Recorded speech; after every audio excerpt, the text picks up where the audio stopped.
com a nossa aula e vamos lá relacionado aqui às nossas questões de prova. Vamos lá, o que diz aí a nossa primeira? Olha só, é uma mulher com 20 anos de idade, chega ao pronto-socorro com queixa de dor em fossa ilíaca direita e relata febre iniciada 24 horas. O cirurgião de plantão fez o diagnóstico de apendicite aguda e indicou cirurgia para o paciente. Seguindo a rotina hospitalar, foi colhido suave para teste de Covid-19 por RT-PCR. Mesmo com a paciente assintomática, cujo resultado será obtido entre 48 e 72 horas, entre os procedimentos descritos a seguir, os mais indicados em relação ao acesso cirúrgico e à proteção da equipe cirúrgica quanto ao contágio da Covid-19 durante o ato operatório são: bom, gente, a gente sabe que apendicite aguda é abdômen agudo inflamatório mais comum e abdômen agudo é um dos temas que mais caem em qualquer tipo de prova. Então, olha só, uma questão de apendicite aguda. Mas ele começou agora a criar uma nova situação. Ele fez uma questão sobre apendicite aguda misturada com Covid. Aliás, nesse enunciado aqui tem algumas coisas que a gente pode discutir depois. Ele fez um SUAB RT-PCR. Né? Será que RT-PCR é legal para paciente assintomática? Será que não era teste de antígeno?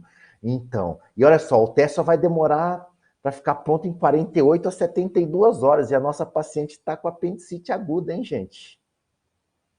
E aí? E está indicada a cirurgia, ele vai operar. O que vai ser feito? Vamos lá. Alternativa A. Cirurgia adiada até a obtenção do resultado do RT-PCR. A ser feita somente por via aberta, com equipe cirúrgica, utilizando os seguintes equipamentos de proteção individual, caso o resultado do exame seja negativo: máscaras N95, avental impermeável, gorro, luvas estéreis e proteção facial. Então ele está dizendo aqui que ele vai adiar a cirurgia, nossa apendicite aguda, por 72 horas, e só vai fazer a cirurgia por via aberta, usando equipamentos de proteção individual, se o resultado for negativo. Na B, a cirurgia vai ser adiada até a obtenção do resultado a ser feita por via laparoscópica aberta, com equipe cirúrgica utilizando os seguintes equipamentos de proteção individual, se for negativo: máscara, luvas, gorro e avental impermeável. C, cirurgia de emergência por via laparoscópica ou aberta, com equipe cirúrgica utilizando os seguintes equipamentos de proteção individual: máscara N95, protetor facial, luva estéreis, gorro e avental impermeável. D, cirurgia de emergência somente por via aberta, com equipe utilizando os seguintes equipamentos de proteção individual: máscara N95, protetor, avental impermeável, gorro, luvas estéreis. Vocês já estão dando aí spoiler no chat, né? Provavelmente vocês conhecem essa questão, já caiu em revalida, né? Mas vamos utilizar o QR Code. Tem muita gente que não viu as provas anteriores. Vamos revisar essa coisa de cirurgia e Covid, que eu estou com um palpite que ela vai cair novamente. Vamos lá, acesse o QR Code para verificar se é o hashtag A, hashtag B, hashtag C ou hashtag D. 30 segundos aí para você. 30 segundinhos, olha só, um abdômen agudo relacionado com Covid. Aliás, cirurgia em Covid. Não é um dos 5 temas que mais caem, porque provavelmente não tem estatística suficiente para isso ainda, né? Mas a gente tem que ficar atento. Vamos ver, gente, tempo esgotado. Vamos lá, 100% na alternativa C. Muito bem, meus amigos. Parabéns. Eu fico muito tranquilo nessa situação, porque vocês acertaram a alternativa adequada. Primeira coisa, RT-PCR, o correto mesmo é colher o SUAB entre o 3º e o 7º dia de sintomas. Antes disso, ele pode dar uma gama de falso negativo muito grande. Após o 8º dia o teste de anticorpo é mais legal e teste de triagem não é RT-PCR, identificação viral, é o teste de antígeno, todo mundo sabe disso, então não tem essa coisa. Apendicite aguda não tem que esperar nada, tem que operar. E sem essa de, só opero se o exame for negativo. Não tem jeito, tem que operar independente do exame. Agora você tem que tomar cuidado. E tanto faz cirurgia aberta ou laparoscópica. Porém, tem uma coisa a ser adventada que a gente pode ter aí em futuras questões de prova, que a gente precisa fazer com vocês. Relembrar. Veja bem uma coisa que a gente não pode esquecer. Na cirurgia por vídeo, normalmente a anestesia é geral. E nós temos aquela situação da intubação do doente. Na intubação pode fazer aerosol. Então, nós temos que fazer a intubação de uma maneira adequada, não deixar, não ambusar, pré-ventilar só com máscara. É como se fosse a intubação COVID. E também conectar o ventilador já ligado. Nós temos que também colocar esse paciente na ventilação e colocar filtros na ventilação desse paciente. Então, os filtros de barreira, tipo filtro EPA, são bastante importantes. Em relação ao procedimento videolaparoscópico, também é muito importante a gente cuidar desses aerosóis, inclusive os aerosóis vindo da cavidade peritoneal. Então, a desinsuflação do paciente deve ser feito através de aspiração do ar, do trocáter, esse aspirador também com filtro. O insuflador que manda o ar para fazer o pneu peritônio também precisa ter um filtro EPA conectado, então a gente tem que levar em consideração todas essas situações.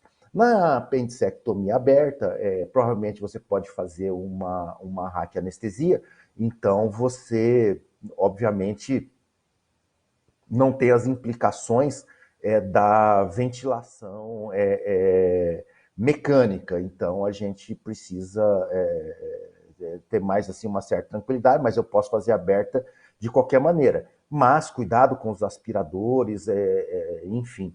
A gente precisa ter filtro, aspirador de secreções e assim por diante. A gente precisa, enfim, a gente precisa tomar esses devidos cuidados. E a equipe, independente de positivo ou negativo, máscara N95, óculos, face shield, aventais impermeáveis e o quanto menos de gente dentro da sala operatória, melhor. Então essas são as prerrogativas tanto do Colégio Brasileiro de Cirurgiões, mas como também do Colégio Americano de Cirurgiões. Então foi um lembrete legal. Então lembra dessa situação aí, ó, cirurgia e segurança cirúrgica em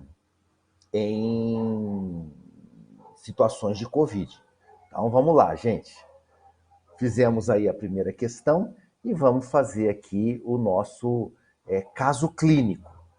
Então eu trouxe 3 casos clínicos para a gente. Então essa primeira questão era só para a gente brincar, mas vamos lá verificar aqui como nós fazemos aí com o nosso caso clínico. Então o caso clínico 1, olha só, prestem atenção. Está ali a foto do nosso paciente, a inicial dele é W, 59 anos, é um paciente masculino. Então vamos verificar o que aconteceu aí com o nosso paciente. A nossa equipe técnica está fazendo aí algum ajuste. Vamos ver se a gente passa o nosso slide, aí sim. Olha só o caso clínico. É um paciente masculino de 59 anos. Ele foi submetido a uma laparotomia devido a um ferimento por arma de fogo transfixante abdominal no flanco esquerdo, que havia ocorrido há 2 horas. Na laparotomia, observou-se 4 ferimentos penetrantes, 2 orifícios de entrada e 2 de saída na transição jejum-ilho, e 2 orifícios, um de entrada e de saída, no cólon descendente. Todas as lesões foram submetidas a rafias primárias. Não foi necessário reposição sanguínea. O paciente se manteve estável. Então, o paciente levou ferimentos por arma de fogo no flanco esquerdo, teve lesões de Delgado, transfixantes, foram rafiadas, e uma lesão no cólon descendente, que também foi rafiada. E o paciente se manteve estável durante todo o procedimento. Decorridos 36 horas de pós-operatório, o paciente começou a apresentar febre de 38 graus e meio, que cedia com dipirona. estava sendo feito uso de ceftriaxona e metronidazol. O leucograma mostrava leucocitose de 18 mil leucócitos com 80% de neutrófilos. Sem desvio à esquerda e os eosinófilos estavam ausentes.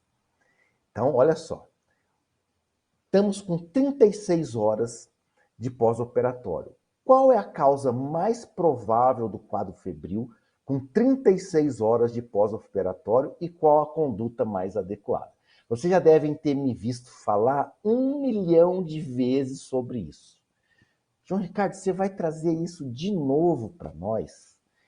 Qual é a causa mais comum de febre entre 24, 36 até 48 horas de cirurgia? Então, gente, lembrando, não é uma aula aqui que eu estou com o objetivo de, na verdade, ensinar alguma coisa para vocês. Eu estou querendo revisar alguns conceitos para vocês. Então, eu estou vendo aqui no chat todo mundo deitando e rolando, aceitando e tal. Mas, pois é, gente, é isso mesmo. Vocês estão certos. Eu nem vou colocar no QR Code, que eu tenho certeza que vai dar 100%. Vamos lá ganhar tempo. Então, esse paciente precisa de atelectasia e fisioterapia respiratória. Então, vamos relembrar. 24 horas até 48 horas. Olha só. Nós temos a atelectasia pulmonar. O paciente tem tosse, dispneia, alterações na ausculta, às vezes nós temos uma lâmina de atelectasia no raio-x. Beleza, mas esse paciente